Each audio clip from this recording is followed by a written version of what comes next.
찬송 다시 드리겠습니다. 378장 찬송을 한 장 다시 드리고 예배 시작하겠습니다.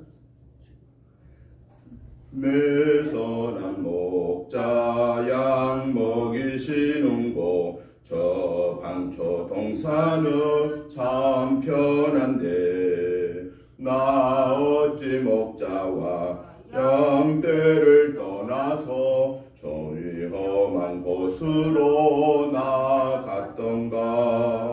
내 선한 목자 길 잃은 주의 양 끝까지 찾으며 부르소서. 택하신 모든 양 문 앞에 모여서 다 들어가도록 이끄소서. 내 선한 목자 날 인도하시고 주 따라가는 길 가르치소. 택하신 모든 양 빠지지 않도록 주의 가운데 날 두소서.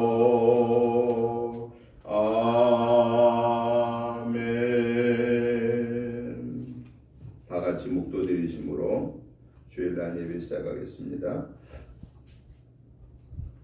여호와여, 나와 다투는 자와 다투시고 나와 싸우는 자와 싸우소서. 방패와 손방패를 잡으시고 일어나 나를 도우소서.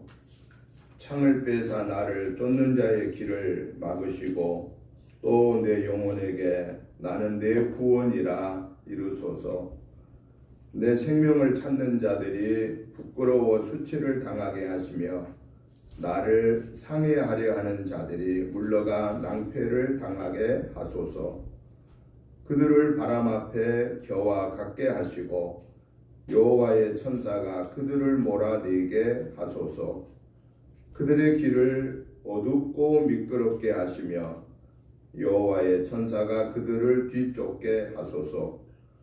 그들이 까닭 없이 나를 잡으려고 그들의 그물을 웅덩이에 숨기며 까닭 없이 내 생명을 해하려고 함정을 팠사오니 멸망이 순식간에 그에게 닥치게 하시며 그가 숨긴 그물에 자기가 잡히게 하시며 멸망 중에 떨어지게 하소서. 내 영혼이 여호와를 즐거워하며 그의 구원을 기뻐하리로다. 걸어가시고 자비로우신 하나님 아버지, 은혜와 사랑과 축복하심을 진실로 감사를 드립니다. 하나님 아버지의 은혜의 장중에 거함받게 하시고 한 주간을 승리하며 오늘 이 거룩하고 복된 주일을 하나님께 구별하여 예배로 영광 올려드리게 하시니 감사합니다. 하나님 아버지, 저희들도 지난 한 주간 연약하여서 알지 못하여서 순간적인 욕심 때문에 마음속으로 입술로 행동으로 지은 허물죄들을 예수 그리스도의 보혈의 피를 의지하여 회개합니다. 하나님 아버지, 이 시간 용서받은 하나님의 자녀로서 마음과 뜻과 정성을 다하는 예배가 되어 하나님 기뻐 받으시옵소서. 오늘도 저희들에게 하나님이 주시고자 하시는 생명의 말씀을 아멘으로 화답할 수 있도록 성령님의 강권한 역사를 허락하여 주옵소서. 예배의 시종을 주께 의탁드리오며 예수님의 이름으로 기도드리옵나이다. 아멘. 다 같이 일어나셔서 찬송가 21장 찬송을 드리겠습니다. 더 찬양하여라 전능왕 창조 예수께 내 호나 주 찬양 평강과 구원의 주님 성도들아 주님 앞에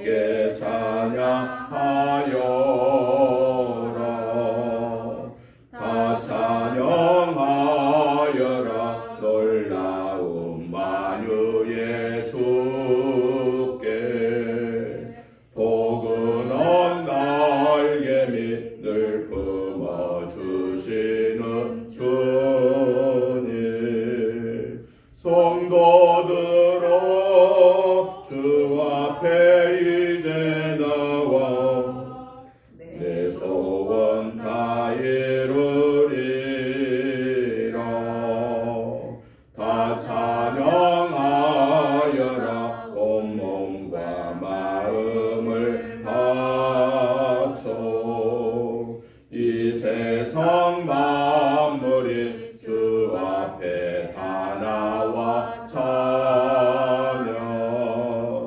성도들아 기쁘게 소리 높여 영원히 찬양하여라.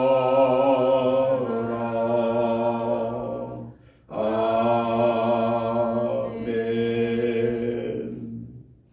교동문 24번 말씀을 교독하시겠습니다.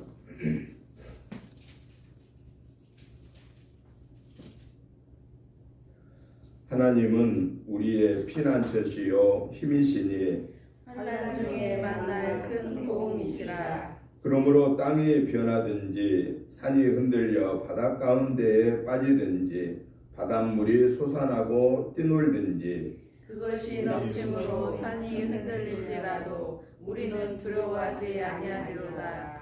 한 시내가 있어 나뉘어 흘러 하나님의 성 곧 지존하신 이의 성소를 기쁘게 하도다. 하나님이 그 성 중에 계심에 성이 흔들리지 아니할 것이라. 새벽에 하나님이 도우시리로다.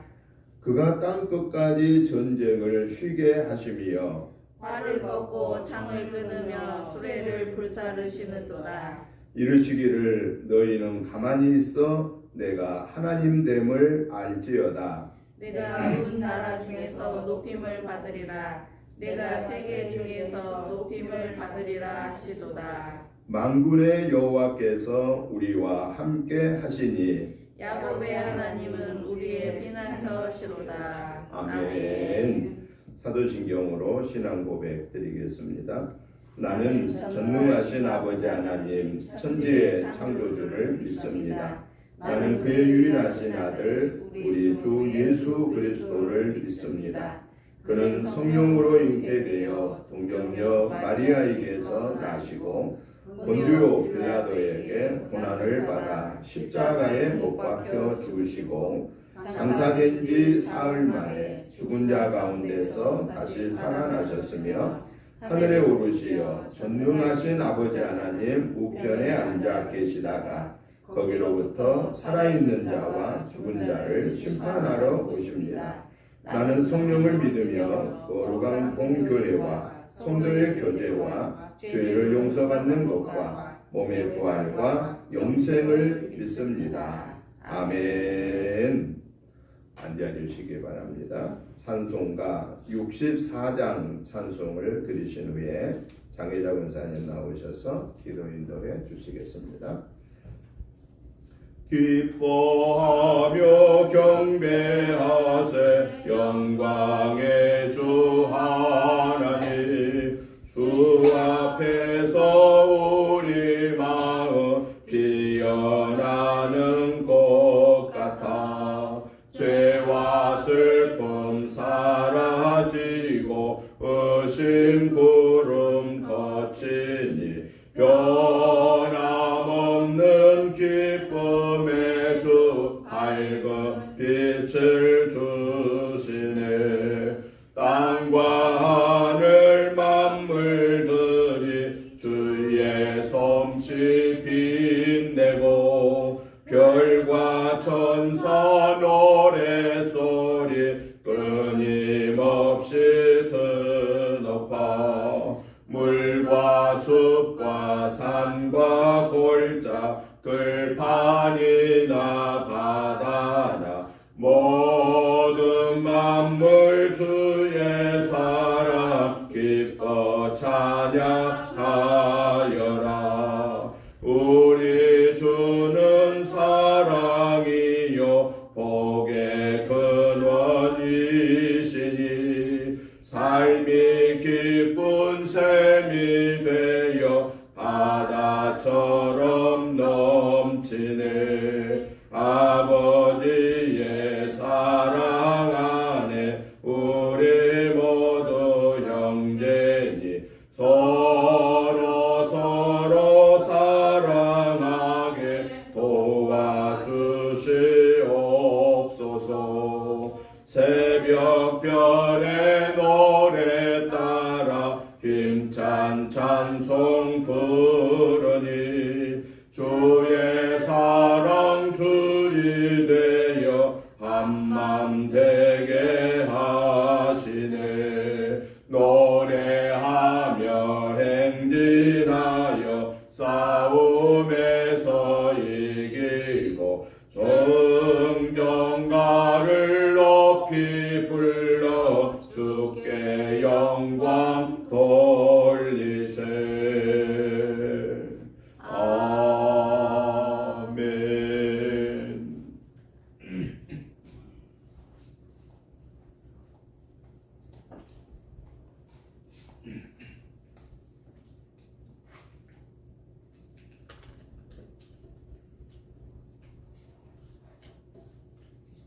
다 같이 기도드리겠습니다. 주님, 십자가를 지기까지 고난을 견디신 예수님의 발자취를 따르는 제자들로 불러주셔서 감사합니다. 아멘. 십자가의 죽음이 있기에 부활의 영광이 있듯이 예수님의 십자가를 따라가기 위해 자기 부인의 십자가를 지고 가는 순종이 있게 하여 주시옵소서. 아멘. 모든 고난이 변하여 하나님의 영광이 드러나게 하시고 새 생명의 역사가 있게 하여 주시옵소서. 아멘. 죄와 사망의 연모에서 우리를 구원하여 주시고 참된 자유를 주시는 하나님의 은혜에 감사드리며 살아야 했지만은 세상을 쫓아 살았습니다. 하나님께서 주신 육신으로 거룩한 산제사를 드리지 못했으며 하나님을 온전히 바라보지 못했고 온전히 찬양 드리지 못했습니다. 이 모든 죄를 회개하오니 용서하여 주시옵소서. 아버지 하나님, 저희에게 성령님을 보내사 언제나 함께하여 주시니 감사합니다. 그러나 저희는 성령님의 선하신 인도하심을 거역하여 거룩하게 살지 않았음을 고백합니다. 용서하여 주시옵소서. 성령님이 저희를 인도하시어 육체의 일에 넘어지지 않도록 믿음을 주시고 거룩한 삶을 살게 하여 주시옵소서. 아멘. 하나님 아버지, 남들보다 더 빨리 더 많이 소유하려는 치열한 삶의 한복판에서 하나님의 뜻을 돕고자 예배하는 이 자리에 나왔습니다. 아버지. 오늘 하루만은 서두르지 않고 우리 곁에 있는 모든 것들을 다시 한번 돌아보며 감사하는 마음을 주옵소서. 소홀히 여겼던 가족, 이웃, 교우들과 관계를 돌아보며 먼저 화해하고 평화를 구하는 우리가 되게 하여 주시옵소서. 아멘. 사랑이 많으신 아버지 하나님, 한 주간도 변함없는 사랑으로 우리를 돌봐주신 은혜에 감사드립니다. 아멘. 우리를 온전히 주장하사 하나님의 크신 은혜에 감사하는 마음으로 성도의 본분을 다하는 우리가 되게 하여 주시옵소서. 아멘. 항상 기뻐하고 쉬지 말고 기도하며 범사에 감사함으로 하나님의 뜻을 실천하는 성도들이 되게 하여 주시옵소서. 아멘. 사랑이 많으신 하나님 아버지, 주님의 권능이 저희 생활 속에서 충만하게 임하시어 죄의 유혹을 이기게 하시고 선한 사마리아인같이 서로 베풀고 이해하고 용서하는 그런 하나님의 사랑을 나누는 성도들이 되게 하여 주시옵소서. 아멘. 우리의 메마른 심령 가운데 하나님의 은혜를 사모하는 마음으로 충만하게 하사 우리의 죄악과 불의를 회개케 하시고 크신 긍휼을 누리게 하셔서 아멘. 아름답고 복된 성도들이 다 되게 하여 주시옵소서. 아멘. 하늘에 세우신 목사님, 오늘도 주시는 말씀마다 성령의 뜨겁게 은혜가 넘치는 말씀이 되게 하여 주시옵소서. 아멘. 육신의 강건함을 허락하여 주시옵소서. 아멘. 성도들의 심령이 뜨거워지고 말씀이 되어서 한 주간의 생활 속에서 믿음으로 승리의 생활이 되게 하여 주시옵소서. 아멘. 하나님께서 은총으로 주신 모든 것을 소중히 여기며 충성되고 진실한 청지기가 되어 하나님의 마음을 시원케 해드리는 삶을 살 수 있는 저희 온 삶의 그리스도를 증거하는 일꾼이 되게 하여 주시옵소서. 아멘. 사랑이 많으신 예수님 이름으로 기도드리옵나이다. 아멘.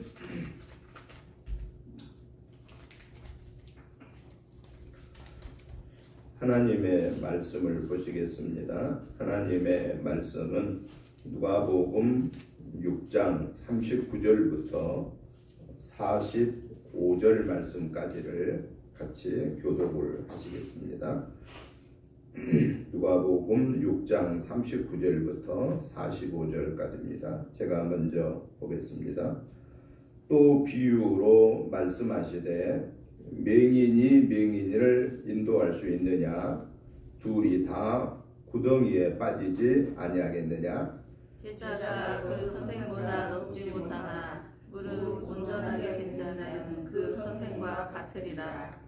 어찌하여 형제의 눈 속에 있는 티는 보고 내 눈 속에 있는 들보는 깨닫지 못하느냐. 너는 내 눈 속에 있는 들보를 보지 못하면서 어찌하여 형제에게 말하기를 형제여 나로 내 눈 속에 있는 티를 빼게 하라 할 수 있느냐. 외식하는 자여 먼저 내 눈 속에서 들보를 빼라. 그 후에야 내가 밝히 보고 형제의 눈 속에 있는 티를 빼리라. 못된 열매 맺는 좋은 나무가 없고 또 못된 좋은 열매 맺는 못된 나무가 없느니라. 나무는 각각 그 열매로 아나니 가시나무에서 무화과를 또는 찔레에서 포도를 따지 못하느니라. 선한 사람은 마음에 쌓은 선에서 선을 내고 악한 자는 그 쌓은 악에서 악을 내나니 이는 마음에 가득한 것을 입으로 말함이니라. 아멘. 아멘. 오늘 우리가 같이 보신 누가복음 6장 39절부터 45절의 말씀의 내용을 보면은요, 세 가지 내용이 나옵니다. 한 가지는 소경이 즉 맹인이 맹인을 인도할 수 없다라고 하는 이 맹인에 대한 이야기가 나오고, 또 한 군데는 티와 들보에 대해서 나오고 있고요. 또 하나는 나무, 좋은 나무는 좋은 열매를 맺고 좋지 않는 나무는 좋지 않는 열매를 맺는다 라고 하는 것에 대해서 말씀하고 있습니다. 그래서 저는 오늘 이 본문의 말씀을 중심해서 오늘 세 가지의 내용을 살펴보고, 그리고 오늘 이 세 가지 내용을 통해서 하나님이 우리에게 말씀하시고자 하는 그 교훈의 말씀이 이 기록된 성경을 통해서 성령의 음성을 통해서 오늘 우리에게 주시고자 하는 그 네마의 말씀이 무엇인가에 대해서 살펴보면서 말씀의 은혜를 받고자 합니다. 먼저 오늘 본문 39절의 말씀을 보니까요, 뭘 말씀하고 있냐면은 맹인에 대해서 말하고 있습니다. 39절을 다시 한번 함성을 읽어보겠습니다. 또 비유로 말씀하시되 맹인이 맹인을 인도할 수 있느냐? 둘이 다 구덩이에 빠지지 아니하겠느냐라고 말합니다. 맹인이 맹인을 인도할 수 없다라고 하는 것을 통해서 하나님이 우리에게 말씀하신 그 말씀은 뭐냐? 오늘 하나님의 자녀된 우리에게, 주님의 제자된 우리에게 말씀하심의 교훈은 우리 자신이 하나님의 자녀된 나 자신이 뭐가 되지 말아야 된다는 거예요. 맹인이 되어서는 안 된다라고 하는 것을 말하고 있습니다. 여러분, 우리는 눈은 떴어요. 눈은 떠 있지만은 우리를 향하여서 영적으로 맹인이 되지 말라라고 말씀하신다라는 거예요. 눈을 뜨지 못한 그런 맹인의 의미보다는 우리 자신에게 주님은 말씀합니다. 눈을 보지 못한 사람은 자기도 어느 길을 가는데 혼자 가기가 어렵습니다. 그분이 다른 사람을 같이 데리고 간다면 어떻게 되겠어요? 똑같은 위험에 노출될 수 있다라고 하는 것이죠. 그렇기 때문에 맹인이 다른 사람을 인도할 수 없듯이 우리 영적으로 맹인이 되어서는 안 된다. 우리는 두 눈은 멀쩡하게 떠 있는데도 불구하고 영적으로 맹인이 된 자가 있다라는 거예요. 그러면 영적으로 맹인이 된 자란 누굴까요? 하나님의 존재를 믿지 못한 자, 예수님의 존재를 믿지 못한 자, 성령의 하나님이 오늘 나와 함께 동행하고 계심을 믿지 못한 자. 우리는 육신의 눈은 떠서 다 보지만은 영적으로 하나님의 세계를 보지 못한 자는 영적으로 누구와 같다는 거예요? 영적으로 맹인과 같다 그 말이죠. 여러분, 예수님 안 믿는 사람들을 따라다니다 보면은 나도 모르는 사이에 어떻게 될까요? 그 삶이 어떤 방향으로 갈까요? 예수님 안 믿는 사람과 비슷해집니다. 우리가요, 신앙인이지만은, 우리가 믿음의 사람이지만은, 우리 주변에, 내 주변에 둘러있는 사람들이 다 예수 안 믿는 사람들로 내 주변이 가득 차 있다고 그러면은 나도 모르는 사이에 조금씩 어디에 젖어 들어가냐요? 예수 안 믿는 사람들의 말투, 예수 안 믿는 사람들의 생활 습관, 그들의 생각을 나도 모르는 사이에 조금씩 그들의 생각이 내 삶에 들어온다라는 거예요. 내 삶에. 옛날에 어느 우리나라 대통령이 그 장로 대통령이었는데, 이제 그분 개인적인 이름을 대면은 신뢰가 되니까 이름은 대지 않겠습니다. 우리가 그분이 대통령 됐을 때 참 우리 기독교계에서 대환영을 했습니다. 야, 장로가 대통령 되니까 참 좋겠다. 참 좋겠다 그랬어요. 그런데 나중에 들리는 얘기를 보니까 청와대에 가서 식사하러 들어가고 그러신 분들이 얘기 들으면 나중에는 식사할 때 기도도 못한대. 기도도 못하겠다. 왜냐? 그냥 종교 대통령이 한쪽 종교에 치우치면 안 되니까. 겉으로 말하기는 그럴싸하잖아요. 예수 안 믿는 사람도 있을 것이고 타종교 가진 분들도 있을 것이고 뭐 대통령을 만나러 온 사람은 여러 종류의 사람들이 있을 텐데 그냥 그때마다 기도하면 좀 안 좋지 않습니까? 이렇게 참모들이 얘기를 했는데 그 주변에 참모들이 나중에 보니까 완전 기독교하고는 상극에 있는 사람들이었어요. 참모들이.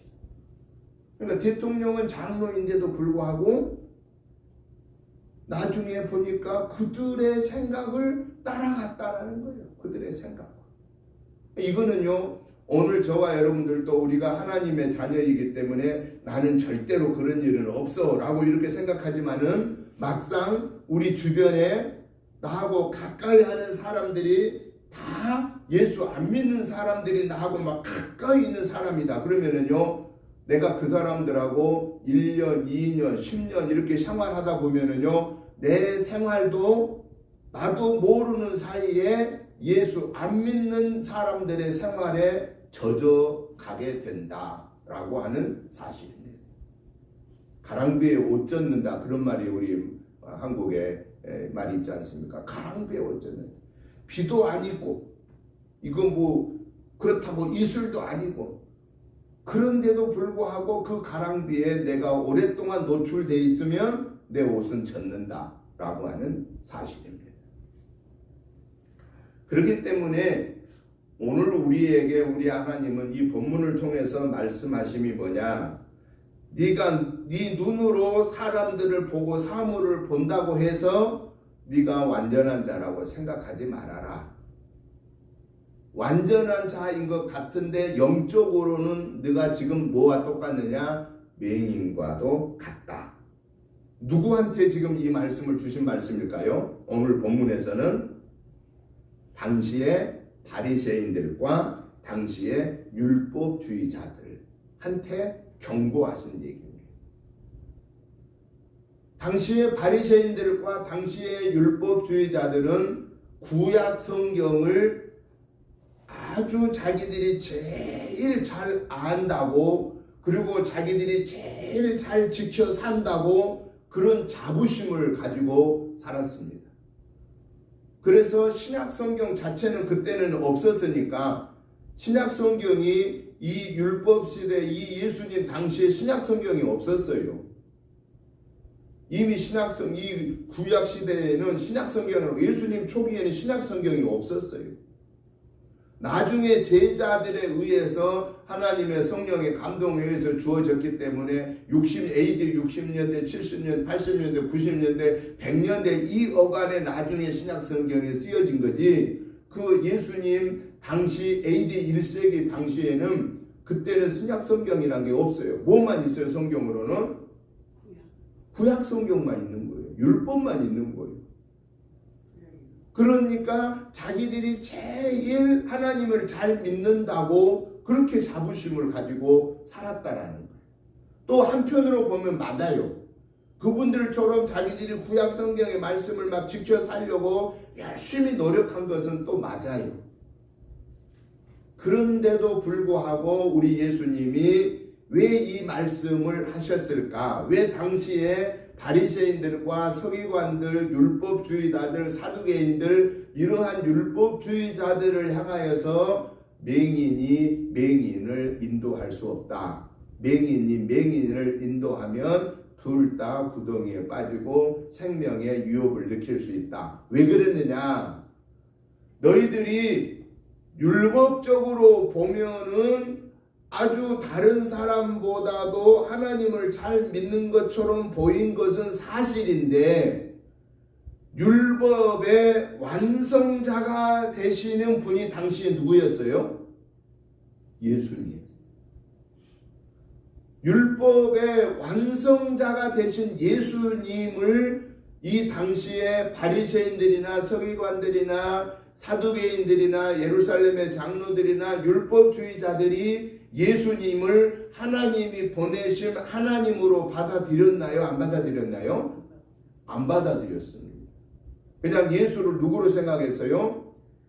그냥 선생 중에, 선지자 중에 조금 특이한 분, 조금 특별한 분, 그리고 우리하고 똑같은 인간, 이렇게 생각을 한 겁니다. 그러면서도 자기들이 제일 하나님을 잘 믿는 자들이라고 자부심을 가지고 있었고, 그리고 그 자기들이 만들어 놓은 또 696가지의 그 장로들의 유전이 있거든요. 그 자기들이 율전을 만들어 가지고 그 말씀대로 그들이 만들어 놓은 이 유전대로 안 지켜 살면은 율법을 범한 자들이라고 책망하고 그리고 벌을 주고 그랬단 말이죠. 그러면서 정작 이 율법의 완성자가 되신 예수님을 하나님의 아들로 모셔드리지 못하고 있는 그들의 모습은 무엇과 같다고 본 거예요. 예수님이 너희들은 눈은 떠 있기는 떠 있는데 무슨 자와 같다? 맹인과 같은 자다. 그러니까 너희들을 따라가는 자는, 율법을 따라가는 자들은 결국은 구원이 있다는 거예요, 없다는 거예요? 구원이 없다는 거예요. 율법으로는 구원을 못 받습니다. 율법은 뭐를 하는 일이냐면은 당신은 오늘 죄를 지었어. 이것도 잘못했어. 저것도 잘못했어. 이것도 잘못했어. 그럼 결국은 율법은 뭐냐면은 우리를 죄인 만든 거예요. 죄인. 율법은 정죄하는 거예요. 법률 용어로 말하면 뭐가 맞냐면은 검사의 역할을 하는 거예요. 검사는 죄가 있다고 해요? 죄가 없다고 해요? 죄가 없다고 하면 검사가 존재가 필요 없는 거예요. 검사는 막 조사해가지고 죄가 하나밖에 안 보이는데도 2개, 3개처럼 보인다고 막 이렇게 말을 하는 거예요. 하나만 죄가 있으면 하나만 있다고 그래야 되는데 정확하게 모르겠으니까 막 2개, 3개처럼 있는 것처럼 보인다고 이렇게 여지를 남기는 거예요. 그래서 죄에 벌을 많이 줘야 된다고 하는 게 검사예요. 검사의 역할이라는 거예요. 죄를 찾아내는 거예요. 죄를 찾아내는 거. 율법으로는 누구도 의로운 자가 없습니다. 율법 앞에서는 우리는 다 죄인이다 하는 거. 여러분, 우리가 율법은 저기 좁은 의미로 보면은 10계명이고 그걸 조금 넓혀 보면은 모세 오경, 창세기, 출애굽기, 레위기, 민수기, 신명기고 그리고 더 넓게 보면은 구약의 39권의 말씀이라고 볼 수 있거든요. 근데 가장 적은 단위에 10계명밖에 10가지 계명밖에 안 되는 거. 1계명부터 4계명은 내가 하나님과 관계에서 지켜야 하는 거. 5계명부터 10가지 10계명 6가지는 사람과의 관계에서 지켜야 하는 거. 따지고 보면 많아요, 적어요? 많지 않습니다. 하나님하고 관계 4개만 지키면 되는 거예요. 사람과의 관계에서 6개만 지키면 되는 거예요. 따지고 보면 작은 거예요. 그렇지만은 하나님과의 관계 4가지밖에 안 되는데도 우리가 완벽하게 지켜요, 못 지켜요? 완벽하게 지킬 사람이 없다. 사람과의 관계에서 6가지밖에 안 돼요. 6가지. 그 6가지 지키기가 쉬울 것 같은데 사실은 쉬워요, 어려워요? 어렵습니다. 그것을 원래 율법의 정신대로 지켜 살 사람이 없기 때문에 누가 오신 거예요? 하나님이 예수님, 그의 독생자 예수님을 보내셨다라는 거예요. 그래서 예수님은 오셔서 하신 말씀이 내가 이 율법을 폐하러 온 것이 아니라 이 율법을 완성하러 왔다라고 말합니다. 그래서 율법 앞에서 그 누구도 의롭다라고 말할 사람이 없다 그 말이죠. 그래서 로마서 3장에서 의인은 없나니 한 사람도 없다라고 정죄를 한 거예요. 정죄받은 거예요. 그런데도 불구하고 오늘 우리는 율법으로부터 자유로운 하나님의 자녀요, 의롭다고, 율법으로부터도 우리는 의롭다고 인정받은 하나님의 자녀가 되었다는 거예요. 뭐 때문에 그런 거죠? 누구를 믿은 것 때문에? 예수님을 믿는 믿음 때문에 우리는 율법으로부터도 의롭다고 인정을 받는 자가 됐고 하나님의 자녀의 권세를 얻게 되었다라는 거예요. 그런데 중요한 사실은 그렇게 하나님의 자녀가 되었음에도 불구하고 우리가 영적으로 하나님의 말씀 앞에서 나를 비춰보니까 내가 내 삶의 모습에서 소경의 모습이 하나도 없던가요? 맹인의 모습이 하나도 없던가요? 있다 그 말이에요. 연약하여서 내가 그걸 깨닫지 못하고 알지 못하여서 깨닫지 못하고 믿음이 약하여서 깨닫지 못하고 그 말씀의 지배를 받지 못하고 그 말씀의 지배를 받는 게 막 괴롭고 힘들고 막 억울하고 막 이런 것이 느껴질 때가 있다 그 말이에요. 그러한 우리를 향하여서 우리 예수님이 말씀하시면 뭐냐? 당시에 바리새인과 서기관들한테는 너희들이 율법을 가장 잘 지킨다고 하면서도 율법의 완성자이신 복음의 근원이신 예수님을 거부한 그들의 연약함을, 그들의 그 모습을 지적한 말씀이고, 이 말씀이 오늘 우리에게는 뭐냐 그러면 오늘 우리가 방금 말씀드린 것처럼 우리가 예수님을 믿음으로 우리는 율법으로부터도 자유로운, 율법 앞에서도 우리는 의롭다함을 받은 하나님의 자녀가 되었는데도 불구하고 연약하여서, 알지 못하여서, 순간적인 욕심 때문에 이 하나님의 자녀됨을 망각하고, 그리고 내 본연의 옛날에 구원받기 이전에 구원의 감격이 있기 이전에 내 생각이, 내 말이, 내 행동이 나오더라 그 말이에요. 그렇게 나올 때 내 모습이 무슨 모습과 같다라는 거예요? 맹인의 모습과 같다 하는 것을 알아라 라고 하는 거예요. 그러니까 우리 두 눈 멀쩡히 뜨고 있는 저와 여러분들은 하나님의 말씀 앞에 설 때에, 하나님의 말씀을 내가 읽거나 듣거나 묵상할 때에 우리가 하나님 앞에 기도할 게 뭐냐? 하나님, 오늘 또 말씀 들을 때, 말씀 볼 때에 영적인 소경이, 영적인 맹인이 되지 않도록 성령의 음성을 듣고 깨닫게 해 주옵소서 라고 기도하면서 말씀 보아야 되고, 기도하면서 말씀 들어야 된다 하는 거예요. 그래야 성령의 음성을 듣습니다. 그렇지 않으면 못 듣습니다. 예배 속에서 성령의 음성을 들어야 됩니다. 기도 속에서 성령의 음성을 들어야 됩니다. 그렇지 않으면 우리는 그냥 왔다 가는 것이 되고 만다. 그냥 시간 때우면서 기도하는 것이 되고 만다 하는 것입니다. 두 번째로 오늘 성경 본문에 보니까 40절을 한번 우리 다 같이 읽어보겠습니다. 시작. 41절 시작. 어찌하여 형제의 눈 속에 있는 티는 보고 내 눈 속에 있는 들보는 깨닫지 못하느냐. 42절. 너는 내 눈 속에 있는 들보를 보지 못하면서 어찌하여 형제에게 말하기를 형제여 나로 내 눈 속에 있는 티를 빼게 하라 할 수 있느냐. 외식하는 자여 먼저 내 눈 속에서 들보를 빼라. 그 후에야 네가 밝히 보고 형제의 눈 속에 있는 티를 빼리라. 아멘. 두 번째는 우리 예수님이 뭘 가지고 지금 말씀하시느냐.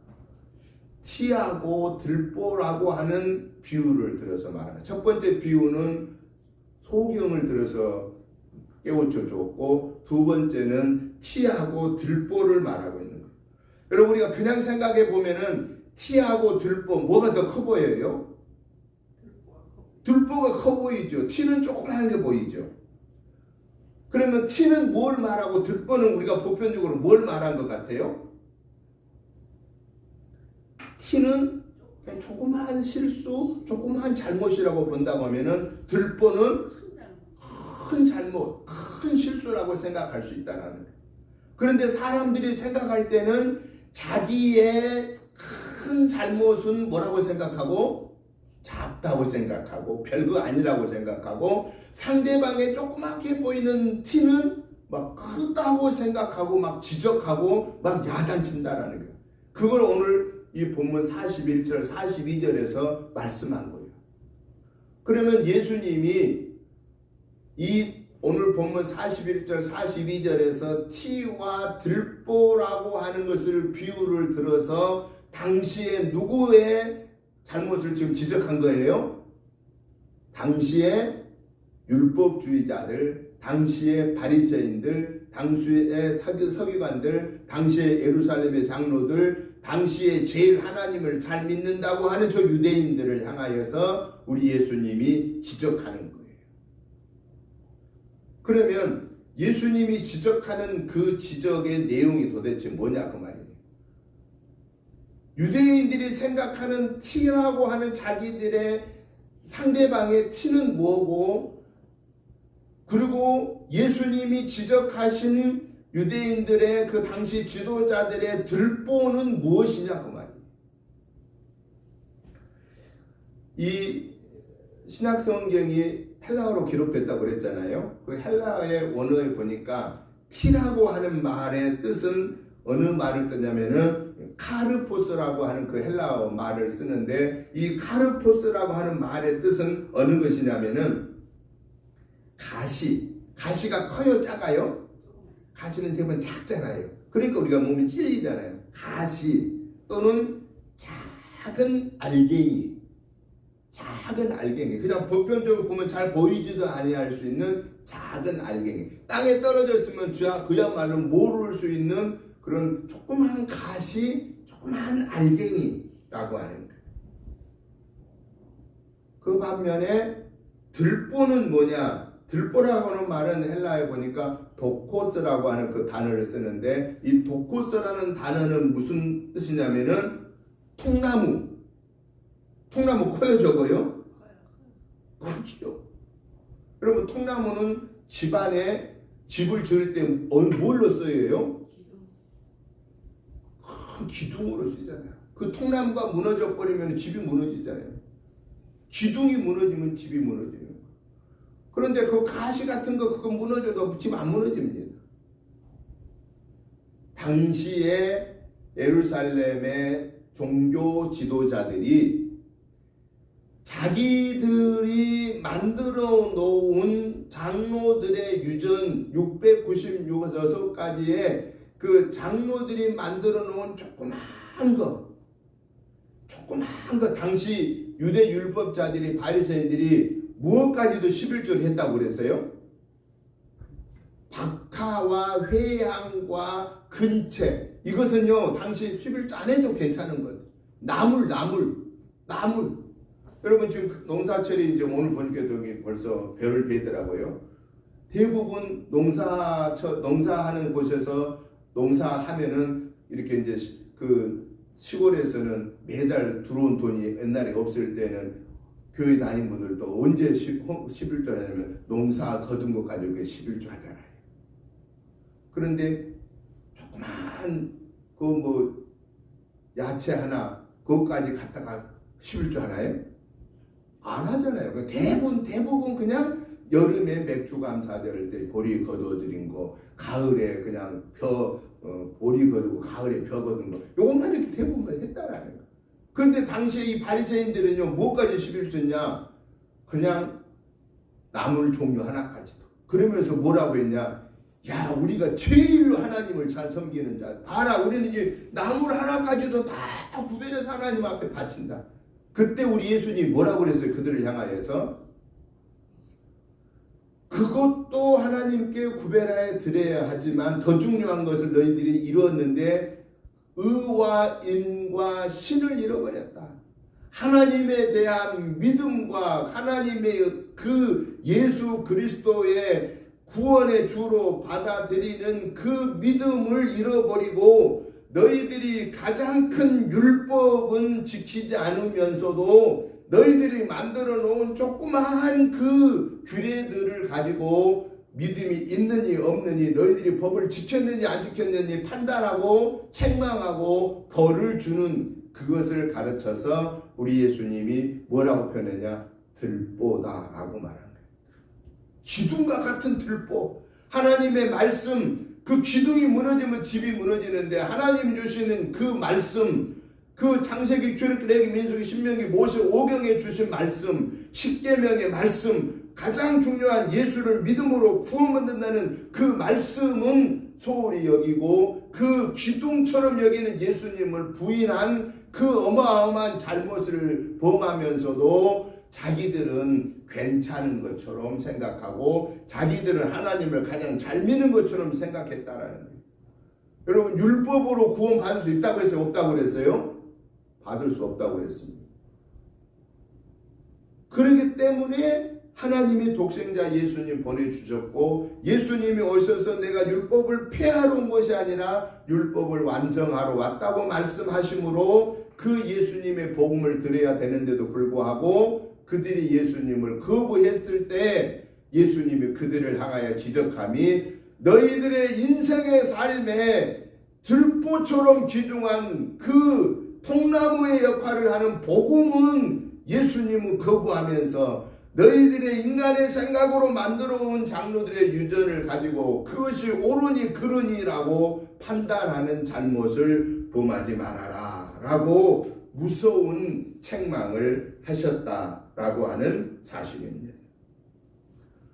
여러분, 오늘 저와 여러분들이 신앙생활 하는 동안에 가장 중요한 예수님을 믿음으로 구원받는 이 복음의 진리를 우리가 깨닫지 못하면서 뭐 주의를 조금 못 지켰다고 뭐 11조를 못 드린다고 뭘 못한다고 너 믿음이 없는 자야, 너 믿음이 약한 자야, 너 그거 잘못된 자야 이렇게 판단을 하면 된다는 거예요? 안 된다는 거예요?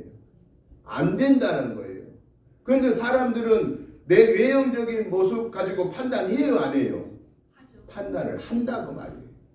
그러한 우리들을 향하여서 예수님은 오늘 예수를 믿어 구원받는 저와 여러분들에게 뭘 말씀하시느냐?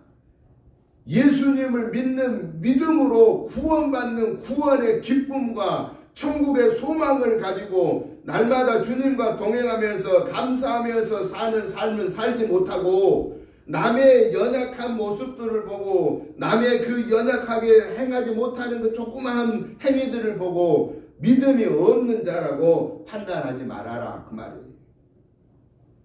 여러분, 오늘 이 순간에 우리 예수님이 예배드리는 이 순간에 오시면은 야, 김 목사야 나와 맞이하라 그러면은 우리가 들림 받는다고 하는 그 믿음의 확신을 가지고 살아야지. 그리고 오늘 저녁에 우리가 잠자다가 주님이 야, 김 목사야 와라 그러면 우리는 주님 앞에 설 때 나는 구원받은 자의 모습으로 설 수 있다고 하는 이 구원의 확신이 있어야지 주님이 부르면 내가 천국 갈지 안 갈지 잘 모르겠네.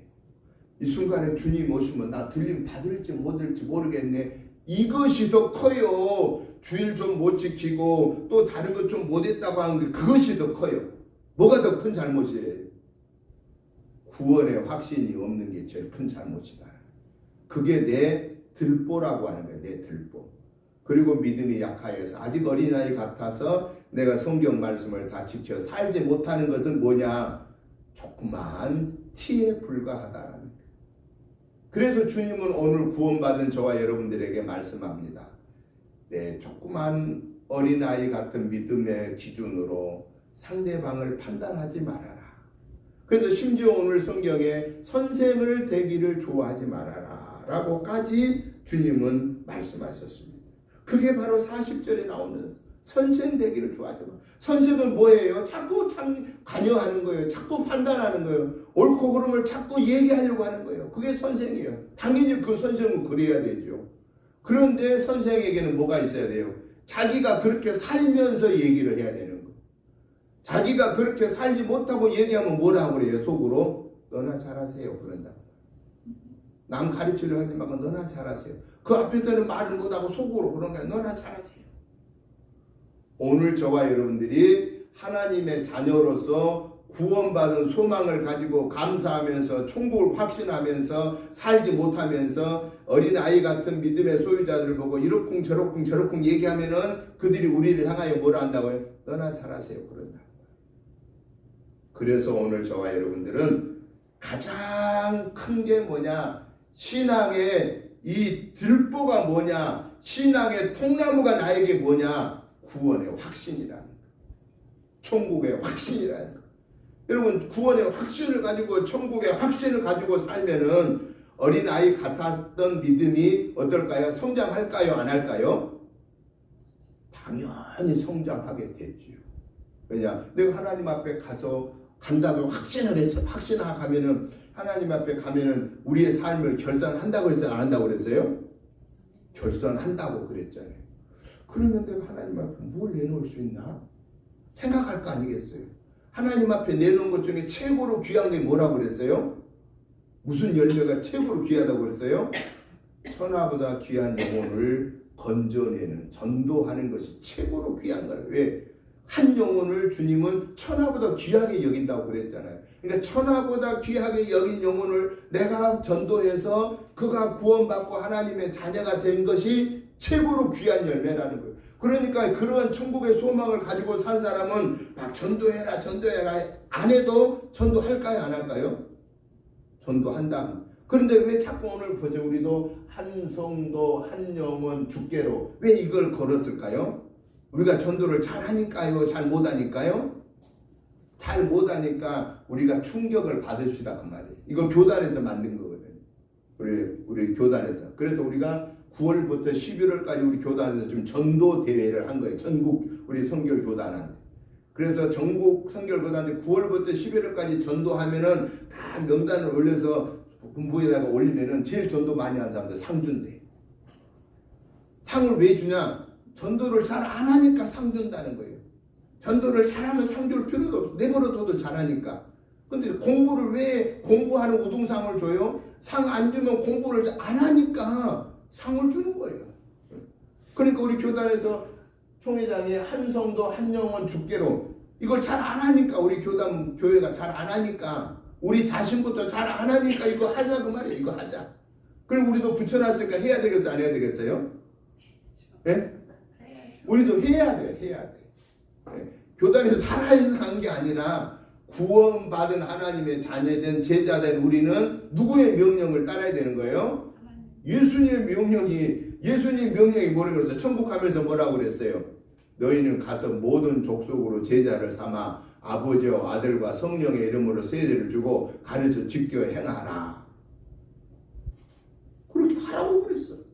그리고 사도행전 1장 8절에서 또 뭐라고 했어요? 그 일을 하려면 그 제자가 되려면 뭘 먼저 받아야 된다고 했어요? 성령. 오직 성령이 너희에게 임하시면 너희가 권능을 받고 어떻게 전도하라는 거야? 예루살렘과 온 유대와 사마리아와 땅끝까지 이르렀다. 이 말은 무슨 말이에요? 우리가 전도하려면은 성령의 능력을 받아야, 하나님이 주신 힘을 받아야 강하고 담대해질 수 있다라는 거예요.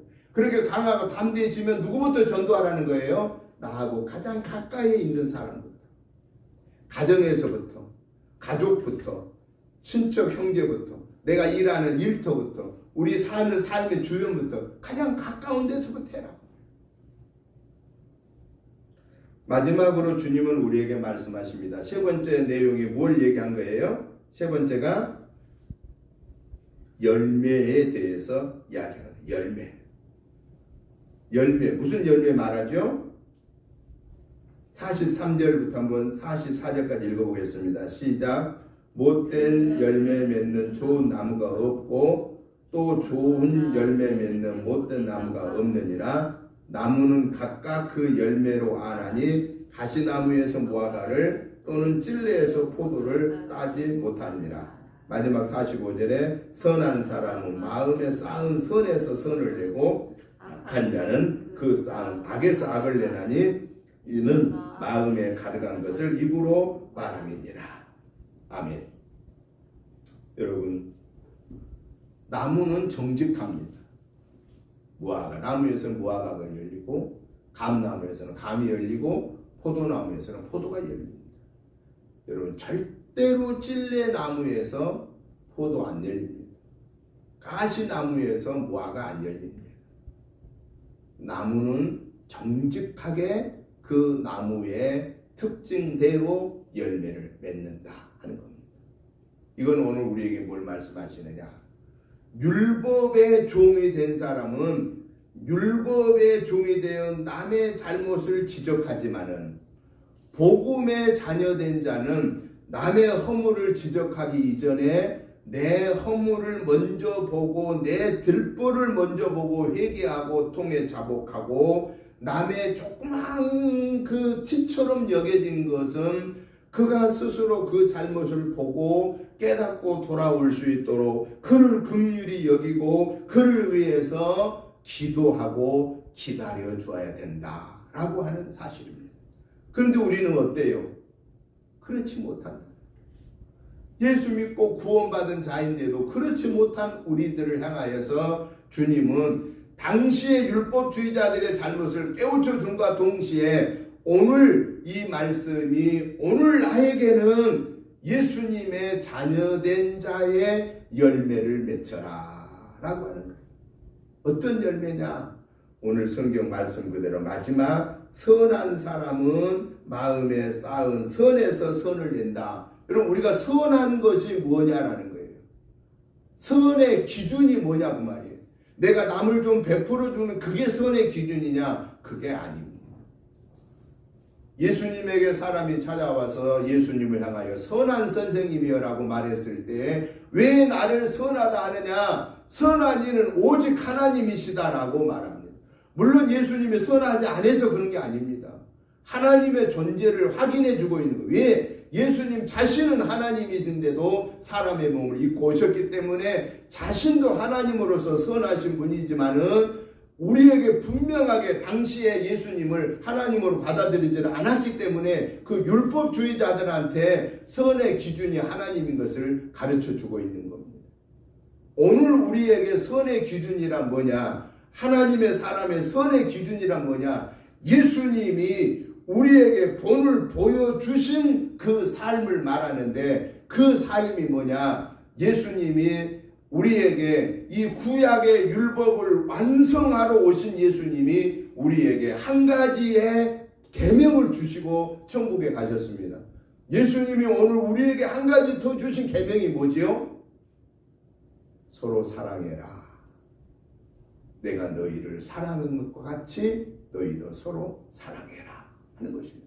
위로는 하나님을 사랑하되 마음을 다하고 뜻을 다하고 성품을 다하여 주 너희 하나님을 사랑하고, 아래로는 사람을 사랑하되 내 이웃을 내 몸과 같이 사랑해라.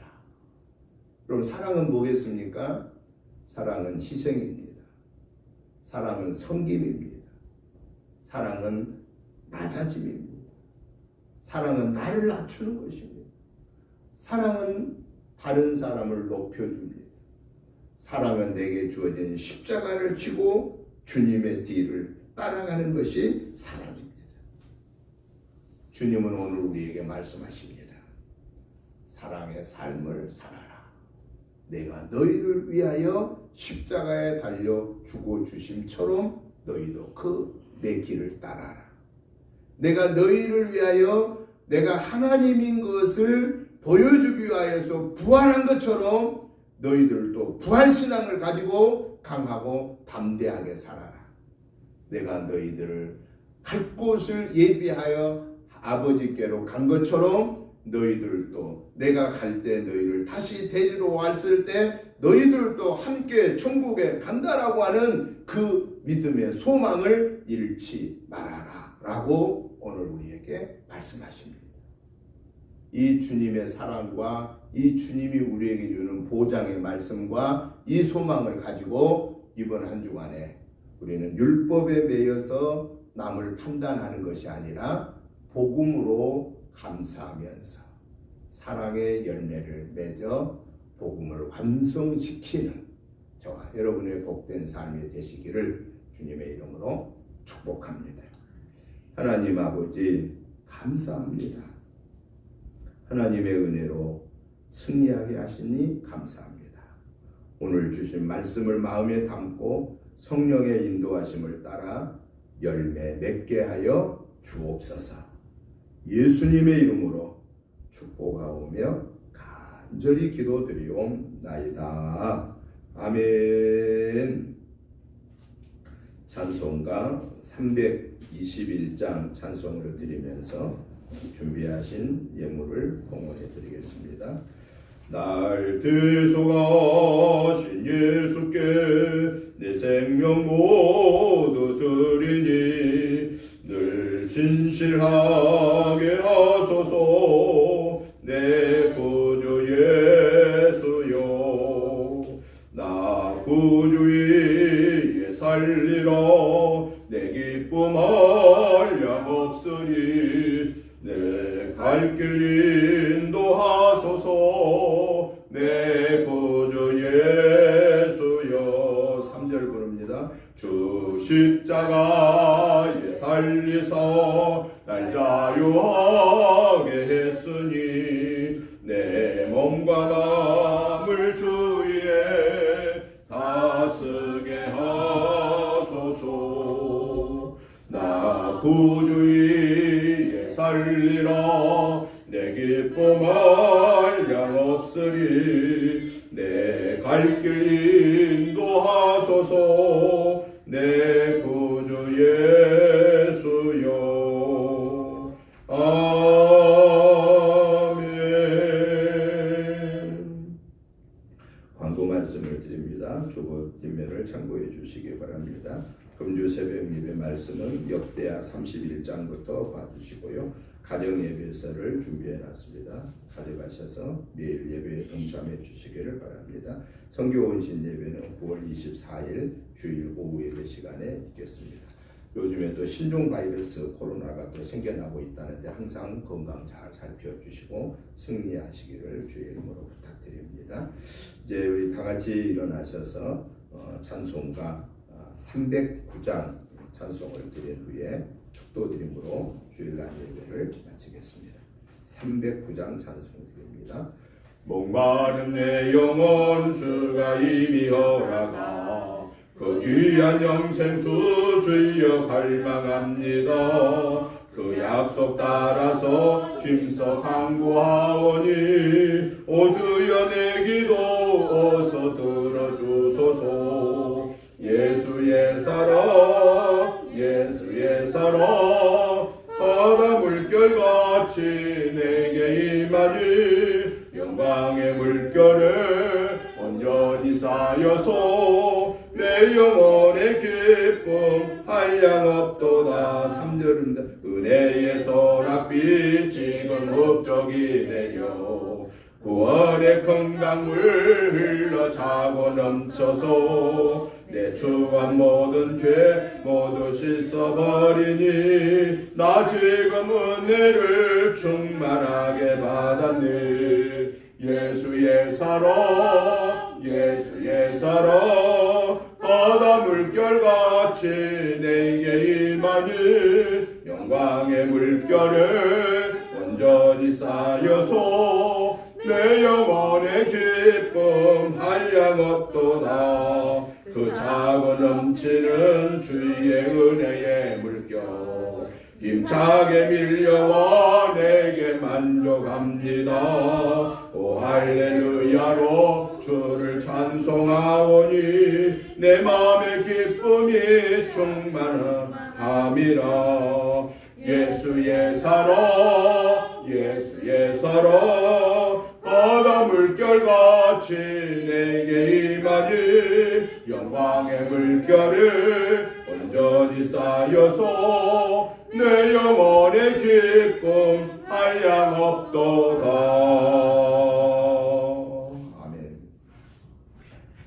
이제는 우리 주 예수 그리스도의 크신 은혜와 아버지 하나님의 지극하신 사랑하심과 성령님의 감동 감화 충만한 역사하심이 오늘도 당시의 유대인들과 율법주의자들과 종교 지도자들에게 그들이 깨닫지 못하고 있는 우선하지 못하는 것을 우선시하는 것을 지적하면서 오늘 우리에게도 우리가 외형적으로는 그리스도인이고 주님의 제자처럼 보이지만은 우리의 속사람은 우리의 내면의 삶은 우리의 영성은 어린아이와 같으면서도 장성한 자처럼 생각하는 우리의 연약한 모습들을 지적하면서 우리로 하여금 그리스도인의 분량하에 나아가기를 말씀하심 앞에 아멘으로 받고 순종하겠습니다 하고 다짐하는 저희들을 위해